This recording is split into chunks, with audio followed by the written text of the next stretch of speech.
किसे फुर्सत है। ये बालू माफिया आप देख रहे हैं, बालू लोड किया जा रहा है। और कितने कानून बने हैं, कितने कानून बनाए हैं हमारे सुशासन बाबू ने। और कहते हैं अगर कोई कह दे कि जंगल राज है तो उस पर गुस्सा भी जाते हैं। ये कहते हैं जनता का राज है।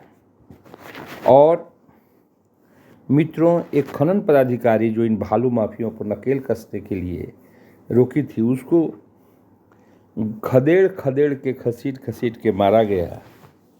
उसकी मर्डर करने का प्रोग्राम था। क्या हो गया है बिहार के कानून व्यवस्था को? क्यों खामोश है हमारे सुशासन बाबू नीतीश कुमार? ये कौन सी मजबूरी है जो उनको मजबूर किए जा रही है और वो कुछ नहीं बोलते? कुछ तो बोलना होगा सुशासन बाबू, कुछ तो बोलना होगा। कुछ नहीं बोलोगे तो कैसे काम चलेगा? भट्टी साहब आए तो सोचा गया कि शायद बिहार की कानून व्यवस्था सुधर जाएगी। क्या ये सुधरी हुई कानून व्यवस्था है? अफसरों का खौफ होना चाहिए, वहाँ अफसर पीटे जा रहे हैं। माइनिंग पदाधिकारी को, जो कि औरत है, उसको दौड़ा दौड़ा करके बिहटा में मारा जा रहा है। मारने वाले बालू माफिया हैं। क्या तेजस्वी यादव से इतने डरने लगे हैं श्रीमान नीतीश कुमार? ऐसा क्यों हो रहा है? नीतीश कुमार कहते हैं अतीक जी की हत्या की गई, वहाँ नीतीश जी कहते हैं कि साहब वहाँ कानून का माहौल उड़ाया जा रहा है। आपके यहाँ आपको फुर्सत है अपने प्रांत में देखने के लिए? हैं? अतीक पर तो 100 केस थे, हैं? वो तो सजा याफ्ता था। हैं? और ये माइनिंग ऑफिसर आपका, वो लेडी हैं, उनको बालू माफियों ने बख्शा नहीं, क्योंकि वो कानून पढ़ाने गई थी, in favour of government of Bihar काम कर रही थी। उनको तो बालू माफियाओं ने दौड़ा दौड़ा के मारा। नीतीश जी जरा सोचिए, इतना मत डरिए तेजस्वी जी से। कोई बात अगर आवाज़ उठती है तो आप उसको एक दूसरा रंग दे देते हैं। ये इस रंग को भी तो पहचानिए, बिहार के लॉ ऑर्डर का रंग। ये रंग बदरंग हो गया है। मैं नहीं कहूँगा कि जंगल राज आ गया है। अब तो इस राज की परिभाषा को प्रतिबिंबित करेगी यहाँ की जनता। वो चिन्हित करेगी, वो कहेगी कि कौन राज है। जहाँ स्मगलर अफसरों पर भारी पड़े, अफसरों को खेत खेत के मारे, भट्टी साहब के आने के बाद जो उम्मीदें जगी थी वो सब गुड़ गोबर हो गई। ऐसा कुछ नहीं हुआ है, ऐसा कुछ नहीं हुआ है। दंगे तो दंगे। अब बालू माफिया अफसरों पर हाथ उठा रहे हैं और खामोश है बिहार का प्रशासन। बिहार की जो राजनीतिक इच्छा शक्ति है वो खामोश है, लेकिन जनता खामोश नहीं रहने देगी। जनता आपसे प्रश्न पूछेगी और बार बार पूछेगी कि आपको क्या हो गया है, क्यों आपको लकवा मार दिया है, क्यों कानून व्यवस्था गोबर हो गई है, क्यों नहीं एक्शन हो रहा है बालू माफिया पर? नीतीश जी को जवाब देना होगा। बहुत बोल दिया आप लोग उत्तर प्रदेश पर, वहाँ कानून का राज नहीं है। क्या जोगी जी ने कहा था मर्डर कर दो? है?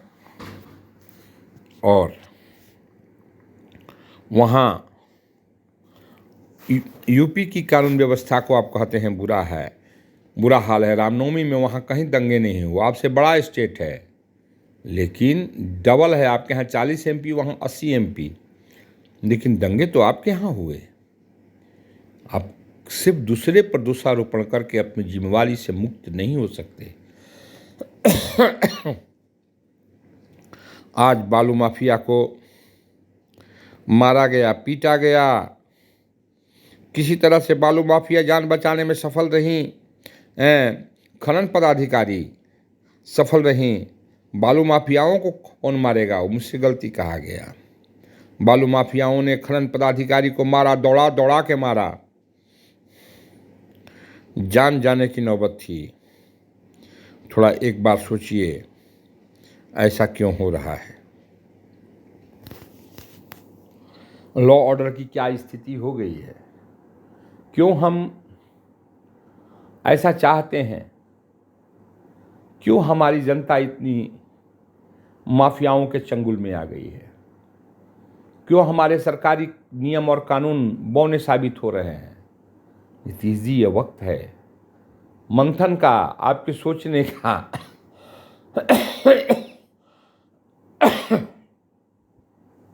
आप थोड़ा सोचिए, आप थोड़ा सोचिए,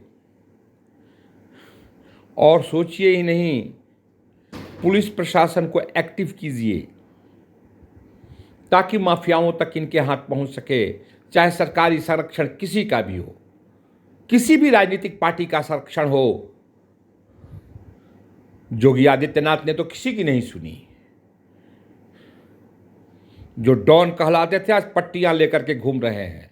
आप तो उनसे अच्छे मुख्यमंत्री अपने को कहते हैं। आपके यहां कानून व्यवस्था का ये हाल क्यों है?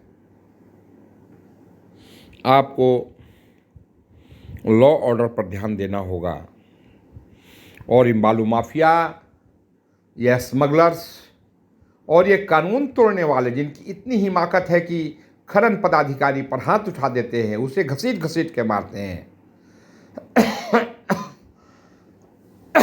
इन्हें पता है कि पुलिस इनका कुछ नहीं बिगाड़ पाएगी। आप भी बुलडोजर चलाइए, इन अपराधियों को चिन्हित कीजिए,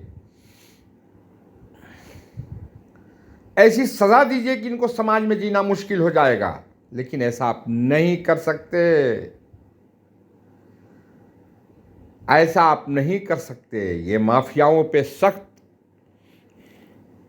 होना सबके बस की बात नहीं है।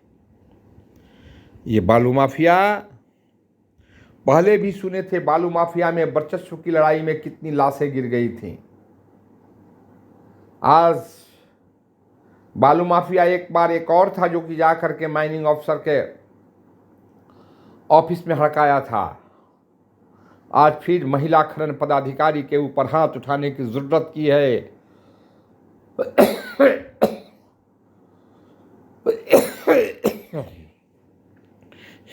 हिमाकत की है बिहटा के बालू माफियाओं ने।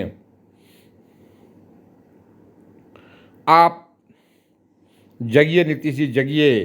क्या कीजिएगा? जनता कराह रही है, माफियाओं के आतंक से जनता रो रही है, ऑफिसर्स भयाक्रांत हैं। इनके दिलो जान में हिम्मत भरिए, हौसला भरिए और ये कहिए कि यहां कानून का राज है। कुछ इस पर भी तो बोलिए तेजस्वी जी, कुछ इस पर भी तो बोलिए तेजस्वी जी। आप तो बहुत बोल गए जोगी जी के ऊपर, कुछ इस बालू माफियाओं पर भी तो बोलिए। शायद आप बोलते, काश आप बोलते, लेकिन आप नहीं बोलेंगे। ना आप बोलेंगे, ना नीतीश कुमार बोलेंगे, ना सत्ता पक्ष का कोई विधायक और सांसद बोलेगा। भय के साये में जी रहे हैं खनन पदाधिकारी। भट्टी साहब का आना यहां कोई करिश्मा नहीं दिखा सका। लचर कानून व्यवस्था ने बालू माफियाओं के दिलो दिमाग में यह बात भर दिया कि हम कुछ भी करेंगे, हमारे ऊपर बुलडोजर नहीं चलेगा। यहां जोगी नहीं है, यहां योगी आदित्यनाथ नहीं है। अरे बहुत होगा तो पकड़े जाएंगे, जमानत पे आ जाएंगे बाहर।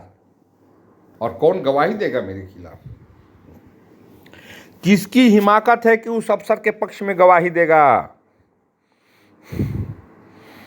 नीतीश जी, कुछ तो सोचिए, कुछ सोचिए और इन बालू माफियाओं की रीढ़ की हड्डी को तोड़ डालिए, रौंद दीजिए इनके मकानों को। चला दीजिए बुलडोजर। अब वो हालात पैदा कर दीजिए कि यूपी के डॉन की तरह अपने गले में पट्टी बांध करके ये थाने में खुद चले आवे, रगड़ मारिए, मसल दीजिए माफियाओं को, स्मगलरों को, अत्याचारियों को, कानून तोड़ने वालों को। उठिए, बिहार का नाम रोशन कीजिए। काश तेजस्वी जी कुछ बोलते, लेकिन नहीं बोलेंगे। इनके पास अब गुस्सा नहीं है, इनके पास शब्द नहीं है।